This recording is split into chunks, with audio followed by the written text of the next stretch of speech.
Party എന്ന് പറഞ്ഞ് ഇവരെ മുഴുവൻ ഭീഷണിപ്പെടുത്തി ഒരഭിപ്രായ സ്വാതന്ത്ര്യവും ഒരു പാർട്ടി നേതാവിനും ഉച്ചരിക്കാൻ കഴിയാത്ത വിധം. ഇപ്പൊ നോക്കൂ നിങ്ങൾ, ബഹുമാനപ്പെട്ട ഗോവിന്ദ മാഷ് അദ്ദേഹം മനസ്സുകൊണ്ട് പറഞ്ഞാണോ? നിങ്ങളൊന്ന് പറ.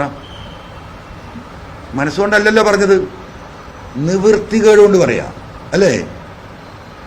ഗോവിന്ദ മാഷ സ്ഥിതി അതാണെങ്കിൽ ബാക്കിയുള്ള സഖാക്കളുടെ സ്ഥിതി എന്താ? ഇവരുടെ അടിമത്തത്തിന് കീഴ്പ്പെട്ട് നിൽക്കണം. പാർട്ടി സഖാക്കൾ മിണ്ടാൻ പാടില്ല. അതാണ് പാർട്ടി ലൈൻ. ഉന്നതരായ നേതാക്കന്മാർക്ക് എന്ത് അഴിമതി നടത്താം, എന്ത് സ്വജനപക്ഷവും വാദവും നടത്താം, ഒരാളും ചോദിക്കാൻ പാടില്ല. ഇതാണോ കമ്മ്യൂണിസ്റ്റ് പാർട്ടിന്റെ ലൈന്? ഇതാണോ കമ്മ്യൂണിസ്റ്റ് പാർട്ടിന്റെ ലൈന്? ബഹുമാനപ്പെട്ട പാർട്ടി നേതാക്കന്മാർ ഉത്തരം പറയണം. അത് കമ്മ്യൂണിസ്റ്റ് പാർട്ടിയല്ല. ആ കമ്മ്യൂണിസ്റ്റ് പാർട്ടിയിലേക്കാ കോൺഗ്രസ്സുകാരനായ പി വി അൻവർ വന്നത്. കോൺഗ്രസുമായി ബന്ധപ്പെട്ടുണ്ടായ അവരുടെ സ്വജനപക്ഷപാതവും വർഗീയതയുമായി കോൺഗ്രസ് പല ഘട്ടങ്ങളിലും അഡ്ജസ്റ്റ്മെന്റ് നടത്തിയപ്പോഴും നമുക്കത് നടക്കൂല എന്ന് പറഞ്ഞു വന്നോന അൻവർ. എനിക്ക് വിഷമമുണ്ടാവും, ഞാൻ പ്രതികരിക്കും, ഞാൻ പ്രതികരിച്ചുകൊണ്ടേയിരിക്കും. കാരണം അങ്ങനെ പ്രതികരിച്ചിട്ട് അപ്പുറത്തുനിന്ന് വന്നത്. ഞാൻ പ്രതികരിക്കുന്ന വിഷയങ്ങൾ ശരിയല്ലെങ്കിൽ പറയാൻ തിരുത്തും. അപ്പൊ പാർട്ടി സഖാക്കൾക്ക് പ്രതികരിക്കാനുള്ളതാ. പാർട്ടി സഖാക്കള് എങ്ങോട്ട് പോകണ്ട? പോലീസ് സ്റ്റേഷനിലേക്ക് പോകണ്ട. പാർട്ടി സെക്രട്ടറി പഞ്ചായത്തിൽ ഏർപ്പെടണ്ട. പാർട്ടി സെക്രട്ടറി ഈ പറയുന്ന വില്ലേജ് ഓഫീസിൽ പോകണ്ട. പിന്നെ ആരാ പോകേണ്ടത്? ആരെങ്കിലും പോയിക്കോട്ടെ. അവിടെ പോയിട്ട് ബഹളം ഉണ്ടാക്കാൻ പാടില്ല, ഒരു വിഷയത്തിൽ ഇടപെടാൻ പാടില്ല. എന്താണ്?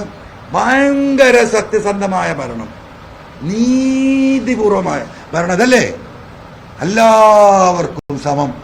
എന്ത് സമം? ജനാധിപത്യത്തിൽ കുറച്ച് സ്വജനപക്ഷപാതം ഉണ്ടാവും, അല്ലാതെ രാഷ്ട്രീയം മുന്നോട്ട് കൊണ്ടുപോകാൻ പറ്റില്ല. ആ സ്വജനപക്ഷപാതം പരിപൂർണമായും മുഖ്യമന്ത്രി അവസാനിപ്പിച്ചു, ആയിക്കോട്ടെ, സമ്മതിച്ചു. എന്നാൽ അവിടെ നീതി നടപ്പാണ്ടേ? അവിടെ നീതി നടപ്പാവുണ്ട്, അംഗീകരിച്ചു, നല്ല കാര്യം. അവിടെ മാർക്സിസ്റ്റുകാരനാണ് 2 കൊടുക്കുക. ഓട്ടോറിക്ഷ ഓടി വരണവൻ CITന്റെ ബോർഡ് ഉണ്ടെങ്കിൽ 500 രൂപയാണ് സാധാരണ ഫൈനാണെങ്കിൽ 1000. എത്ര സഖാക്കൾ വന്ന് പറഞ്ഞിട്ടുണ്ട്?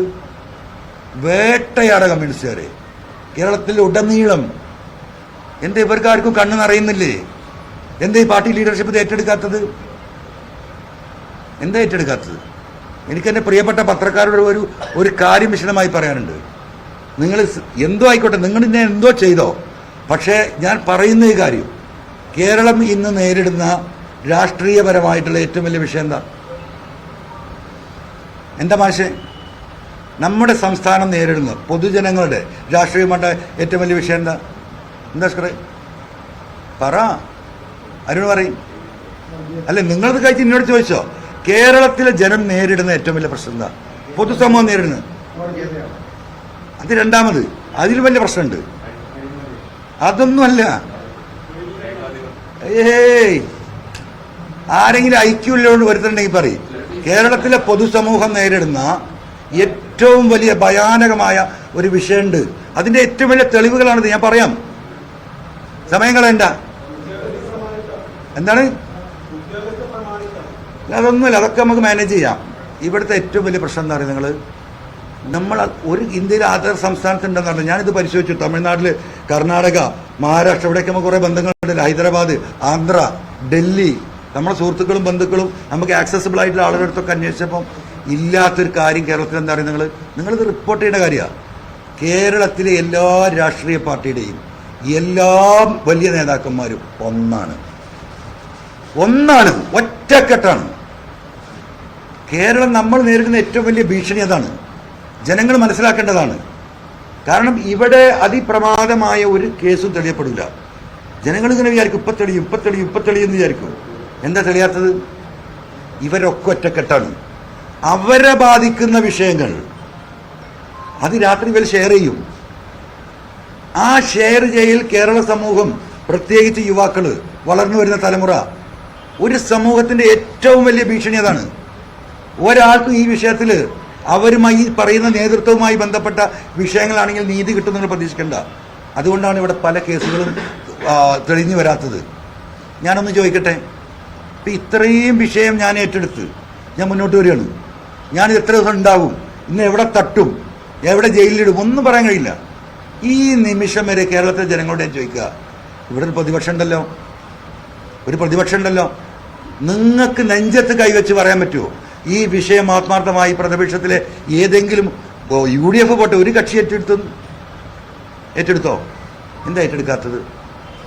ഇത്ര വലിയൊരു സംഗതി ഉണ്ടായിട്ട് പൂരം തൃശ്ശൂരും ആകെ കലക്കി ഒരു സീറ്റ് ഉണ്ടാക്കി കൊടുത്തിട്ട് മിണ്ടുന്നുണ്ടോ?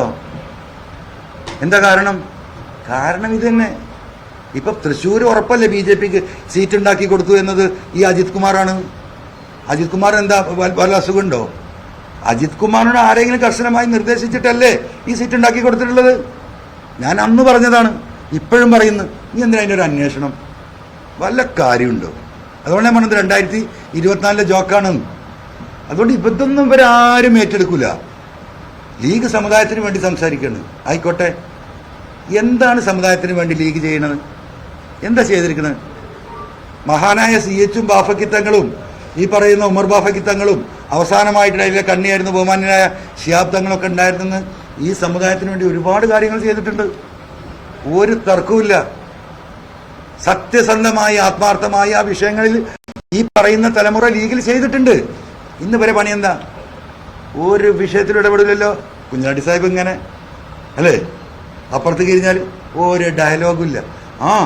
അന്വേഷിക്കണം, പിടിക്കണം. എന്താണ് ഞാൻ ഈ പറഞ്ഞ നെക്സസ് എന്താ കോൺഗ്രസിന്റെ സ്ഥിതി? എന്താ കെ സുധാകരന്റെ അവസ്ഥ?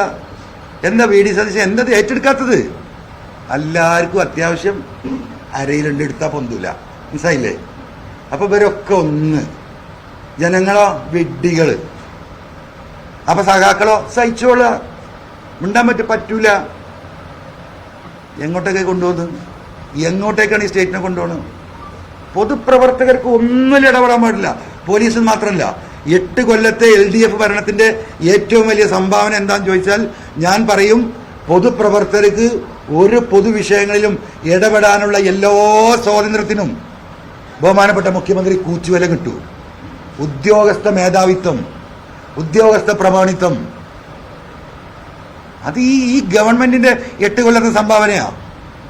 ഞാൻ ഇവിടെയല്ല, പല ഘട്ടങ്ങളിൽ പാർട്ടിയിൽ പറഞ്ഞിട്ടുള്ളതാണ്.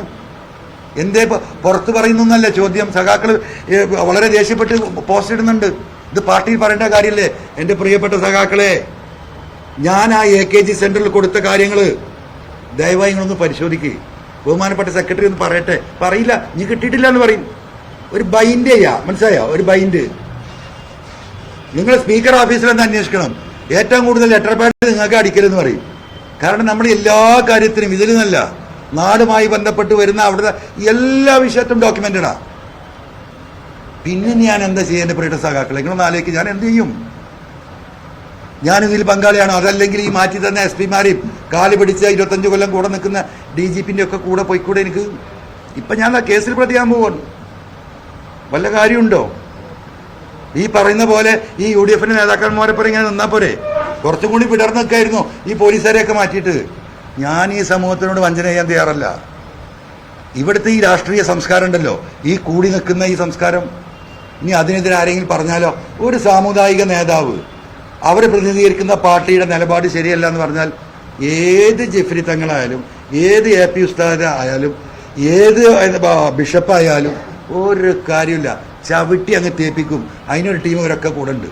അതുകൊണ്ട് മൂല്യന്മാരും മിണ്ടൂല, പള്ളിലച്ചന്മാരും മിണ്ടൂല, ഈ പറഞ്ഞ സ്വാമിമാരും മിണ്ടൂല. മിണ്ടാൻ പറ്റൂല. പറ്റിയ പരിപാടി തീർക്കും. ആരാ തീർക്കുന്നത്? ഇവരെല്ലാം കൂടെ ഈ നെക്സസ് ഒന്നാണ് ആ കാര്യത്തില്. അപ്പൊ ഇങ്ങനെയുള്ള ഒരു തട്ടിപ്പ് എന്താ പറയാ രീതി, ഈ രീതിയിൽ ഇനിയും അത് സഹിച്ച് നിൽക്കണം എന്ന് പറഞ്ഞാൽ തൽക്കാലം എനിക്ക് സൗകര്യമില്ല. ഞാൻ എൻ്റെ വീട്ടിലെ കാര്യത്തിനല്ല, എൻ്റെ വീട്ടിലെ കാര്യത്തിലാണെങ്കിൽ എത്രയോ ഘട്ടങ്ങൾ കഴിഞ്ഞു എനിക്ക് അനുകൂലമാക്കാനുണ്ടായിരുന്നേ. ഞാനൊരു കാലിച്ചായ ഈ വിഷയത്തിൽ കുടിച്ചിട്ടില്ല, കുടിക്കാൻ ആഗ്രഹിക്കുന്നില്ല. ഇവിടെ എന്താ അറിയോ, ഇവിടെ മനുഷ്യർക്ക് ജീവിക്കണം. ഈ വർഗീയത എന്ന് പറഞ്ഞ സാധനം ഉണ്ടല്ലോ, ഒരു വർഗീയ കലാപം ഉണ്ടായി നോക്കട്ടെ, എന്താ സംഭവിക്കുക എന്നുള്ളത് ഒന്ന് പോയി പരിശോധിക്കണം. ഉണ്ടായ സ്ഥലങ്ങളിൽ നാട് കുട്ടിച്ചോറാവും. കൊന്നവന് മാത്രമല്ല, കൊല്ലപ്പെട്ടവനും കൊല്ലാൻ പോയവനും ആർക്കും മനസ്സമാധാനം ഒരു നാട്ടിൽ നഷ്ടപ്പെടും. ഇപ്പൊ ആകെ നമുക്കുള്ള എന്താ? മനസ്സമാധാനം. നിങ്ങളിപ്പോ 10 മണിക്ക് വീട്ടിലെത്തിയിട്ടില്ലെങ്കിലും നിങ്ങളെ ഭാര്യമാരെ അമ്മയും അങ്ങ് ബാക്ക്പ്പെടില്ല. 10:30 വരെ നോക്കും. 10:45 കഴിഞ്ഞ് ഒന്ന് വിളിച്ചു നോക്കും. പിന്നെയും കിട്ടിയില്ലെങ്കിൽ 11 മണി വരെ നോക്കും. 11 മണി കഴിഞ്ഞിട്ട് അവർക്ക് ടെൻഷൻ തുടങ്ങുള്ളൂ. 4 മണിക്ക് സ്കൂളിൽ വരുന്ന കുട്ടികളെ കാത്തിക്കുന്ന അമ്മമാരെ കാണാൻ നമുക്ക് വഴിയരികിൽ അവർക്ക് ആർക്കെങ്കിലും ടെൻഷൻ ഉണ്ടോ? 4 മണി കഴിഞ്ഞു, 4:15, 4:30 ആകുമ്പോഴൊന്ന് വിളിച്ചു വെക്കുക. ഒന്ന് നാട്ടിൽ വർഗീയ കലാപം ഉണ്ടായി നോക്കട്ടെ. 1 മിനിറ്റ് തെറ്റിയാൽ ആളി കത്തും തീയ്. എന്താണ്, ബോംബെറിഞ്ഞോ, ഭർത്താവ് കൊല്ലപ്പെട്ടോ, ആക്രമിക്കപ്പെട്ടോ? ഇതല്ല ആലോചിക്കുക. ഇതാണ് വർഗീയത. വലിയ സുഖല്ല സംഗതിയല്ല. അതിലേക്കാണ് ഈ സംഗതിയെ കൊണ്ടുപോകുന്നത്. അത് തടുക്കാൻ എന്തെങ്കിലും കഴിയോ എന്നതിന്റെ പരിശ്രമമാണ്. അതാണ് പ്രിയപ്പെട്ട സഖാക്കളോട് പറയാനുള്ളത്. ഇനി ഞാൻ മറ്റൊരു കാര്യം പറയാം. ഞാനുമായി ബന്ധപ്പെട്ട് 2 ദിവസമായി ചർച്ച നടക്കുന്ന വിഷയങ്ങളാണ്, പാർട്ടിയുമായി ബന്ധപ്പെട്ട വിഷയങ്ങൾ. ഞാൻ ഉയർത്തിയ വിഷയം എന്താണ്? ഈ സന്ദീപാനന്ദഗിരി വിഷയം.